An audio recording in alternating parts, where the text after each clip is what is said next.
going on, everyone? So the Los Angeles Lakers look to take on the Milwaukee Bucks on the road in a game that I believe the Lakers, they got to win it, right? Like, we just can't afford to mess around. I did have the Lakers losing this game, the 3 games that I thought that the Lakers were most likely to lose in their 10-3 pursuit in their final 13 games was the Milwaukee Bucks, the second Indiana Pacers game on the road, just because it's so tough to beat a team twice in such a short span, and one time you're going to be on the road, and then one of the Minnesota Timberwolves or the Cleveland Cavaliers, one of those 2 games. But ideally, in a perfect world, you just keep winning, right? Lakers are on a 3-game win streak. Ride that streak. Make this 4, 5, 10. I mean, if you can go the rest of the way without losing, great. Look at a team like the Houston Rockets right now. The Houston Rockets are on a 9-game win streak. If the Lakers could close like that, get some momentum, get into that 8th seed, then watch out, right? Especially with the Phoenix Suns. Phoenix just did exactly what I was preaching and saying that they would, which is lose one of the games to the San Antonio Spurs. San Antonio they've had Phoenix's number this year. They've beaten them 3 out of 4 times. And so I was like, hey, they won the previous 2 matchups. They should win at least one of these. And they actually won it without Victor Wembanyama, which was huge. And that's great and all, but the Lakers can't afford to keep losing. That's the thing. Phoenix is the one team that I believe the Lakers have the best chance of overtaking. Right now, Lakers are 2.5 games back of Phoenix. You beat the Milwaukee Bucks. Now you're only 2 games back of Phoenix. And I just think you look at Phoenix's schedule, that schedule is brutal. And, I think that if they go, let's say 500 the rest of the way and you do what you're supposed to do, guess what? You're going to be sitting in the 8th seed and Phoenix is going to be sitting in the 9th. But you have to do your part. You have to play your role. D'Angelo Russell appears to be back based on the injury report. He's not listed on it, which is usually a good sign.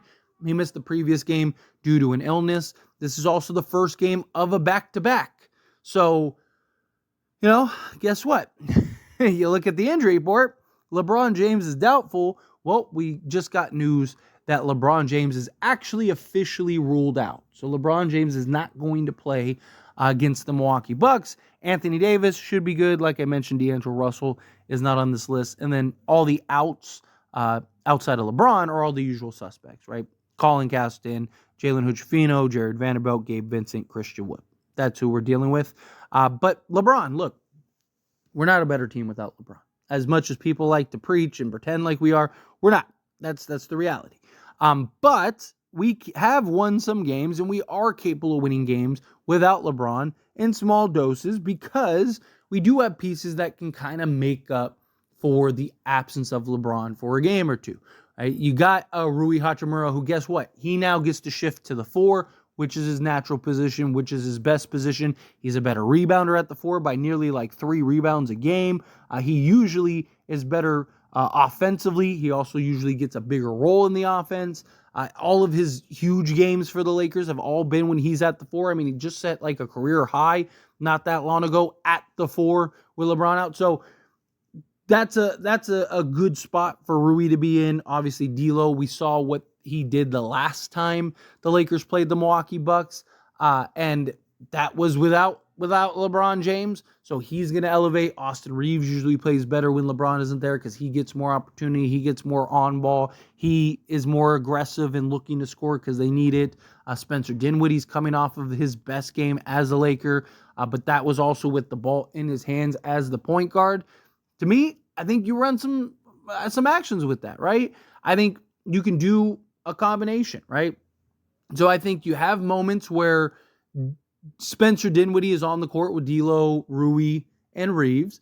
You put the ball in Spencer's hands. You let him run some pick and roll action with Anthony Davis. You let him run some pick and pops, some driving kicks, right? You get them in different sets, different looks, because you got guys like Austin Reeves, who right now is shooting 40+% from 3-point range. D'Angelo Russell all season pretty much has been shooting almost 42% from 3. Rui Hachimura's shooting over 40% from 3, right? You just put the ball in Spencer Dinwiddie's hands, let everyone else play off ball, and let him go. Let him go to work. Also, without LeBron, when D'Lo goes to get some rest, which D'Lo is going to need some rest, well, guess what? Spencer, you're on ball. Make something happen.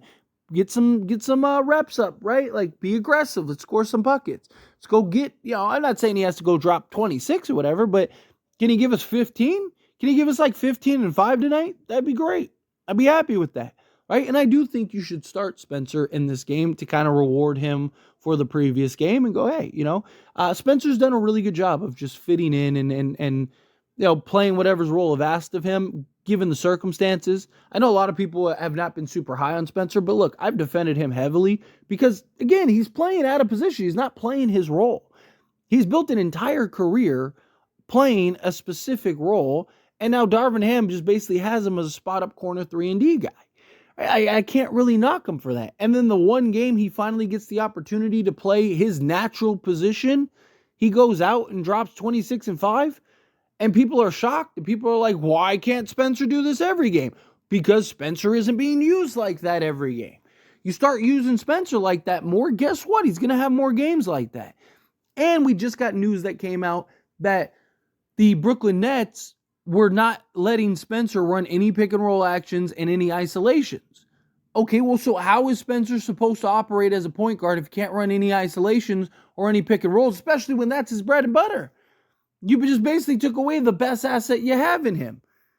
But the Lakers, they need those things. They could use him as an isolation guy. They could use him as a pick and roll guy. They could use him as another playmaker and a guy that can play on and off ball. Like, I'm not saying you have to constantly, every moment he's on the court, run him as the primary ball handler, but you should be doing it and having a fair balance for him, right? Giving him some real opportunities. How do you expect him to be as impactful as you need him to be when he's just standing in the corner waiting for his turn?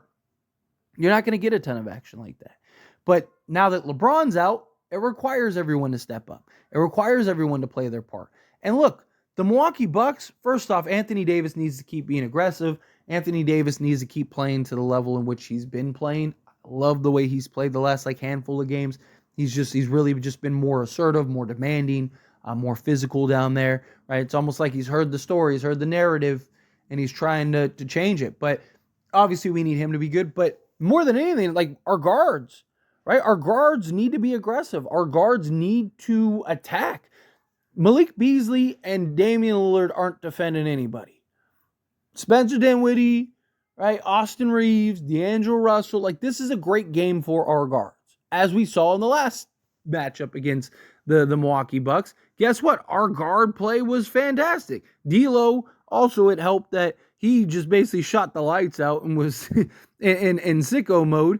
But for the most part, beyond that, we need our guards to, again, be assertive, be aggressive, be physical. Don't let up. Be relentless out there on the court. If you can, try to get these guys in foul trouble. Right? Try to. I mean, you always have the concern of Damian Lillard being Damian Lillard going off. But you look at our guards, and it was like Reeves got 18. You had D'Angelo Russell with 44. Right?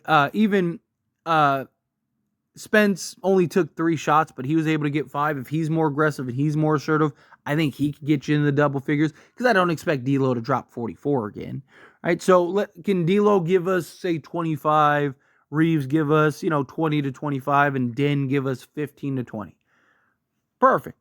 And then Anthony Davis doing Anthony Davis things, he'll get us, 25 to 30.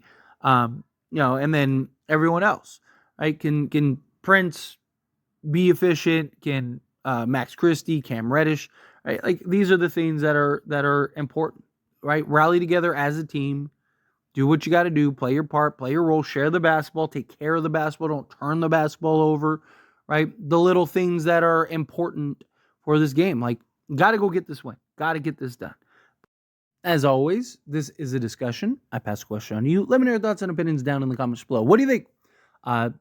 First off, how do you feel about the San Antonio Spurs beating the Phoenix Suns? Do you think that the Lakers, they're the most likely to catch? Again, Phoenix Suns' schedule is just brutal.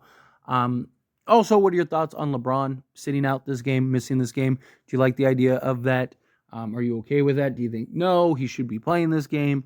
He should be playing both. He only got so many games left, all hands on deck type thing. Do you think the Lakers go get this W? Do you think that they take this loss? Again, how do you feel? What your thoughts are? I'd love to hear it. So let me know down in the comments below. That being said, if you haven't liked this video, hit that like button. Helps me out a lot. Helps me enjoy these types of videos, and I truly appreciate it. If you're not subscribed to the channel, hit that subscribe button. Turn on the bell notifications. Appreciate y'all. See you in the next one. Thank you.